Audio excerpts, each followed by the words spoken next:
part, let me just explain this to you. Up until this point, what I've been submitting has been a process I refer to as progressive frame imaging, which means every element, every single element from the bird to anything is printed.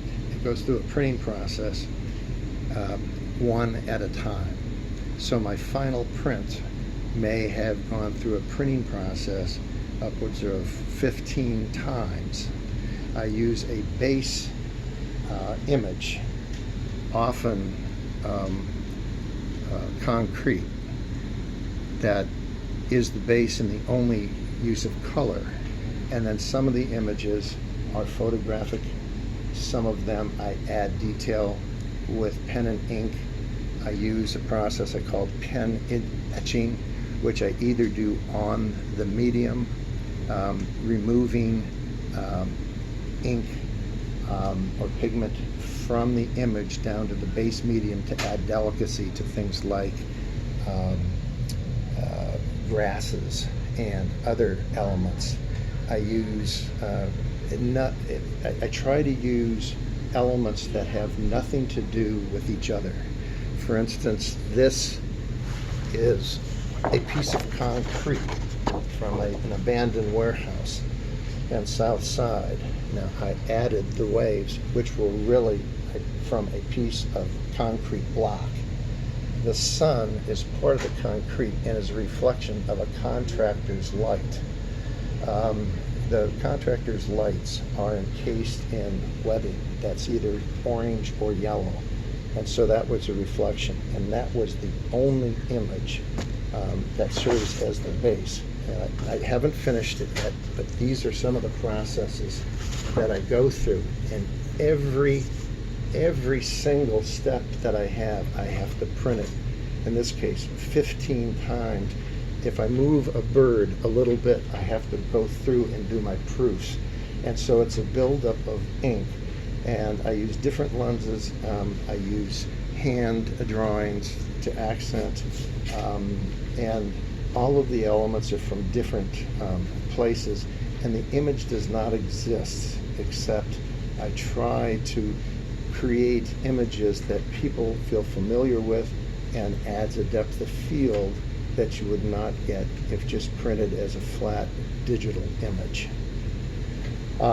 And so it's a multi-layer process, and on some of the finished processes, on the finished prints like this one and also this one, I will add detail to it with pen and ink, pencil, or with pen etching. On this one, I like the piece of concrete. It didn't have much color into it, but when I saw this cascading, a piece that I started to work on, exploring this is before the ink dries, is trying to get this flow, this fluidity.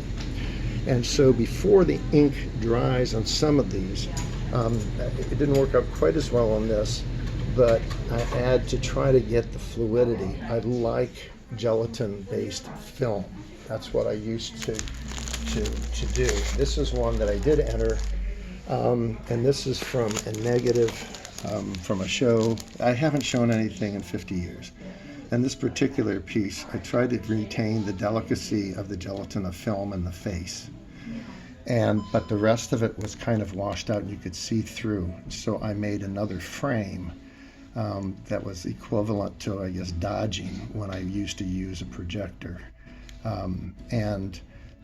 I was able to get the solid black that was similar to what I had in the original film print, because I try to get rid of the pixelation.